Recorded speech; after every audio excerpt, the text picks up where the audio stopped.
నా పేరు తోట నాయుడు. అందరికీ నమస్కారం. గోరంట్ల గ్రామం, పత్తిపాడు నియోజకవర్గం.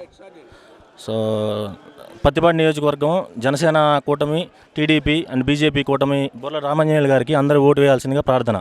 ఇక్కడ తాత్కాలికంగా పథకాలు చూసుకుంటే రేపొద్దున ఫ్యూచర్లో జరగబోయే మన నియోజకవర్గ అభివృద్ధి కానీ, మన జిల్లా అభివృద్ధి కానీ ఏదైనా కానీ ఆగిపోతుంది ఈ వైసీపీకి ఓటేస్తే.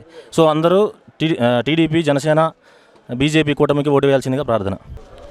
ఇప్పుడు ఆల్రెడీ వైరల్ అవుతుంది చంద్రశేఖర్ గారి నియోజకవర్గం సంబంధించిన ఆయన ఎలా అభివృద్ధి చేస్తాడు ఏంటి అని చెప్పేసి ఇంటర్వ్యూస్లో తను చెప్పిందంతా చూశారు. సో తనకి ఇప్పుడు ఆల్రెడీ పాజిటివ్గానే ఉంది. సో అందరూ ఓటు వేయాల్సిందిగా ప్రార్థన. 1,00,000 పైనే. నా పేరు చెల్లి ఏడుకొండలు, ప్రతిపాడు నియోజకవర్గం. సో మీ అందరికీ తెలుసు ఇక్కడ బోర్ల రామాంజనేయులు గారు ఎమ్మెల్యే కంటెస్ట్గా పోటీ చేస్తున్నారు. So BJP, Janasena and Telugu Desam ఉమ్మడి అభ్యర్థిగా రామాంజనేయులు గారిని నిలబెట్టడం జరిగింది.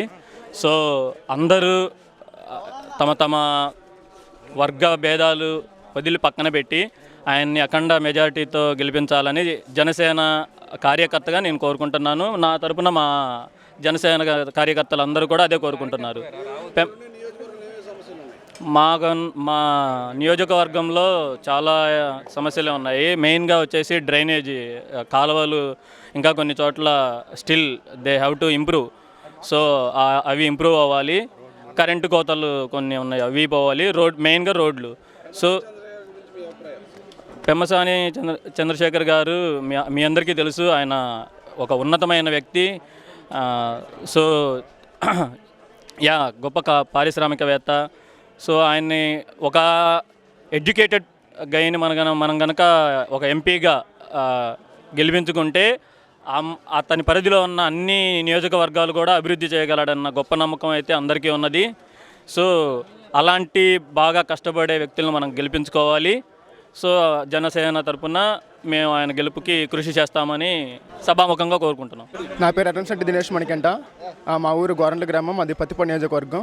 ముందుగా ఇక్కడ చూసుకున్నట్టయితే మనకు బోర్ల రామాంజనేయులు గారు పెమ్మసాని చంద్రశేఖర్ గారు ఎంపీగాను, పార్లమెంట్ అభ్యర్థిగాను పోటీ చేస్తున్నారు. వాళ్ళు చూస్తే కనుక మనకి ఎప్పటి నుంచో వైసీపీ ప్రభుత్వం ఇంతకు ముందుగా మనకు అక్కడ చూస్తే ఓవర్ హెడ్ వాటర్ ట్యాంక్ అనేది ఒకటి ఉంది. 5 ఏళ్ళుగా వైసీపీ ప్రభుత్వంలో కడతానే ఉన్నారు, కానీ అది ఎప్పటికీ అవ్వలేదు. ఒకసారి బిల్డింగ్ వెనక్కి వెళ్తే మనకు కనిపిస్తుంది. 5 ఏళ్ళుగా వాళ్ళు కడతానే ఉన్నారు, కానీ ఇప్పటికీ అవ్వట్లేదు. మాకు వారానికి 10 రోజులకు ఒకసారి మంచినీళ్ళు వస్తున్నాయి, చాలా ఇబ్బందులు పడుతున్నాం. అలానే వాళ్ళు మంచినీళ్ళు కూడా అర్ధరాత్రి సమయంలో వస్తాం, అలా జరుగుతున్నాయి, చాలా ఇబ్బందులు పడుతున్నాం.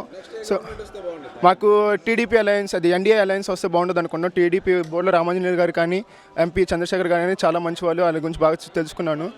1,00,000 పైన మెజారిటీతోనే ఖచ్చితంగా మేము చెప్పగలం. గట్టిగా బోర్ల రామాంజనేయులు గారు కూడా మంచి మెజారిటీతోనే గెలుస్తారనే గట్టిగా నమ్మకం ఉంది. జై జనసేన, జై హింద్.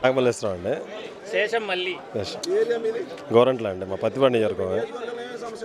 సమస్యలు లేదు, అన్నీ ఉన్నాయి సమస్యలు. మా బాధలు ఎవరికి చెప్పుకుంటాం? ఇప్పుడు వచ్చే ప్రభుత్వానికి చెప్పుకోవాలి. ప్రభుత్వం 100% మారిద్ది. ఆయన మాజీ కలెక్టర్ గారు చాలా సీనియర్. ఆయన కంపల్సరీగా ఆయన గెలుస్తాడు. నెక్స్ట్ మినిస్టర్ కూడా కన్ఫామ్గా వచ్చింది ఆయనకి. ఆయన 20,000 పై మ్యాటితో గెలుస్తారండి. ఆయనకి అసలు ఈ రాజకీయాలు కూడా ఆయన చేయాల్సిన అవసరం కూడా లేదు. కానీ ఈ ప్రభుత్వం గురించి ఆయన అన్నీ వదులుకొని వచ్చి మన మధ్యలో తిరుగుతున్నాడు ఆయన. రాష్ట్ర ప్రజలందరికీ నమస్కారం. ఈరోజు పండగ వాతావరణం. ఎందుకంటే ఈ అరాచక పరిపాలన నుంచి విముక్తి కలిగినటువంటి ఈ పరిస్థితుల్లో రేపు జరగబోయేటువంటి 13వ తారీఖు ఎలక్షన్లో గుంటూరులో పెమ్మసాని చంద్రశేఖర్ గారు అడుగుపెట్టడం, తర్వాత ఇక్కడ ఉన్నటువంటి ఎమ్మెల్యేలందరూ కూడా బలపడటం, తర్వాత ఈ అరాచక పాలనని అంతమొందించడానికి ప్రజలందరూ కూడా ముందుకు రావడం, తర్వాత జనసేన పవన్ కళ్యాణ్ పవర్ స్టార్ ఆయన ఇచ్చేటువంటి స్పీచ్లకి అందరూ ముగ్ధులై ఈరోజు ప్రతి ఒక్కరు ఓటరు కూడా తమ యొక్క ఓటుని సద్వినియోగం చేసుకోవాలని నిర్ణయించుకున్నారు. చాలా మంచి వాతావరణం. ఎందుకంటే ప్రతి ఒక్కరు సమస్యలు చెప్తున్నారు.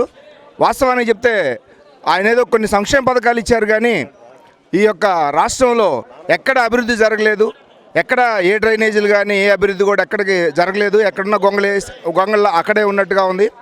అయితే ఈరోజు చాలా మంచి రోజులు మనకి ముందు రాబోతున్నాయని చాలా యూత్ కానీ, వృద్ధులు కానీ, పెద్దలు కానీ, కుల మతాలకు అతీతంగా అందరూ ముందుకొచ్చి ఈరోజు తెలుగుదేశం ప్రభుత్వంలో నారా చంద్రబాబు నాయుడు గారిని ముఖ్యమంత్రిని చేసుకోవడం, అలానే పవన్ కళ్యాణ్ గారిని మంచి స్థానంలో ఆయన చూడటం, తర్వాత బీజేపీ సహాయ సహకారాలు తీసుకొని మంచి మేధస్సుతోటి మళ్ళీ రాష్ట్రాన్ని వెనకబడినటువంటి రాష్ట్రం, ఇప్పటికీ 5 సంవత్సరాలు మనం నష్టపోయాం.